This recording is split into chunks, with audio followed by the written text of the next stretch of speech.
Pertama-tama, mari kita panjatkan puji syukur kepada Tuhan Yang Maha Esa. Atas berkat dan rahmat-Nya, saya dapat mendapat kesempatan untuk menyampaikan pidato saat ini. Ucapan terima kasih tidak lupa saya sampaikan kepada para dosen dan teman-temanku tercinta yang mau meluangkan waktunya untuk mendengarkan pidato ini. Pada kesempatan kali ini, saya akan menyampaikan pidato tentang teknik sipil. Teknik sipil merupakan jurusan yang akan mendidik kita untuk menjadi seorang dalam tanda kutip mandor proyek infrastruktur. Infrastruktur yang dimaksud itu sangat beragam, mulai dari bangunan, rumah, gedung bertingkat, jalan raya, jembatan, pelabuhan, bandar udara, dan masih banyak lagi. Mempelajari ilmu teknik sipil, kamu akan memahami unsur-unsur bangunan seperti beton, baja, aspal, dan lain-lain. Selain itu, kamu harus memahami bagaimana perencanaan struktur bangunan yang kuat, layak, dan efisien. Di jurusan teknik sipil ini, kamu akan mempelajari dasar rancangan arsitektur.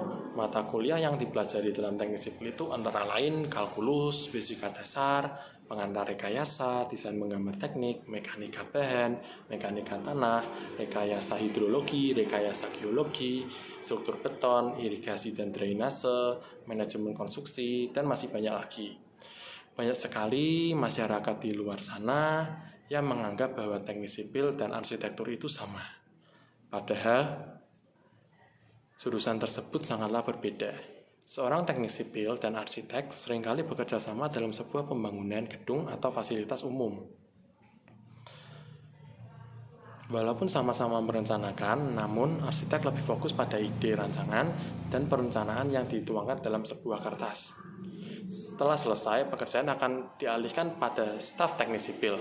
Pada tahap ini, staf teknik sipil akan melakukan perbaikan atau saran perencanaan, kemudian ikut serta memantau jalannya pembangunan.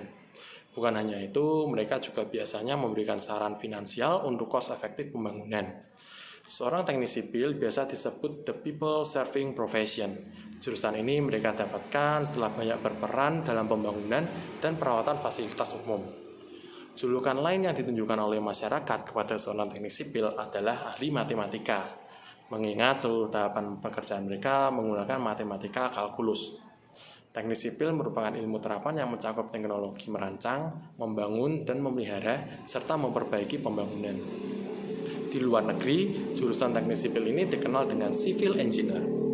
Ruang lingkup jurusan teknik sipil ini tidak hanya fokus pada pembuatan bangunan saja, tetapi juga bagaimana cara memilih material yang cocok, mengatur sumber daya air, hingga merancang desain konstruksi.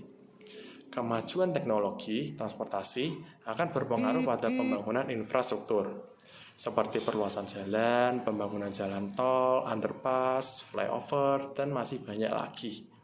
Perubahan lingkungan pun akan berpengaruh pada pembangunan. Contohnya unsur cuaca, unsur iklim, unsur tanah, dan gempa bumi yang sangat menjadi pertimbangan yang sangat penting dalam pembangunan gedung dan infrastruktur. Masuk dalam jurusan teknik sipil ini kita dituntut untuk teliti, detail, profesional, cermat, dan suka sekali bekerja di lapangan. Setelah lulus, kebanyakan orang akan memanggil kamu sebagai insinyur. Insinyur atau ahli teknik sipil sering bekerja dengan berbagai tim, bagaimana mereka menggunakan teori dan model bangunan untuk memprediksikan kinerja suatu desain atau bangunan.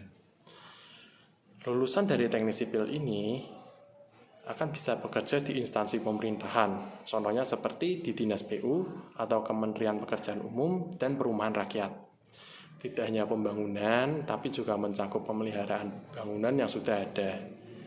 Dinas PU ini tidak hanya ada di pemerintah pusat saja, tapi juga ada di provinsi, kota, dan kabupaten. Selain bekerja di pemerintahan, lulusan teknik sipil juga tentunya bisa bekerja di perusahaan swasta atau perusahaan BUMN ternama di Indonesia. Kamu juga bisa memilih menjadi wira swasta, kamu bisa menjadi seorang konsultan atau menjadi pengusaha properti. Dengan memiliki skill dan pengetahuan seputar bangunan, pastinya akan menjadi fondasi dasar yang kuat dalam membangun bangunan yang menarik, kokoh, dan dengan harga yang bisa bersaing. Selain itu, kita bisa menjadi analis kontrol kualitas, manajer arsitektur, insinyur sipil, arsitek, drafter sipil, dan masih banyak lagi. Pembangunan di Indonesia akan menjadi lebih berkembang jika banyak orang yang memiliki semangat juang yang tinggi dalam memajukan pembangunan di Indonesia, negeri kita tercinta ini.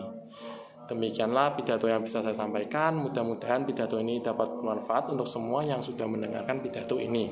Akhir kata saya ucapkan terima kasih atas kesempatan diberikan waktu untuk menyampaikan sepatah dua patah pidato singkat ini. Jika ada salah kata, semoga bisa dimaafkan. Sekali lagi terima kasih dan shalom.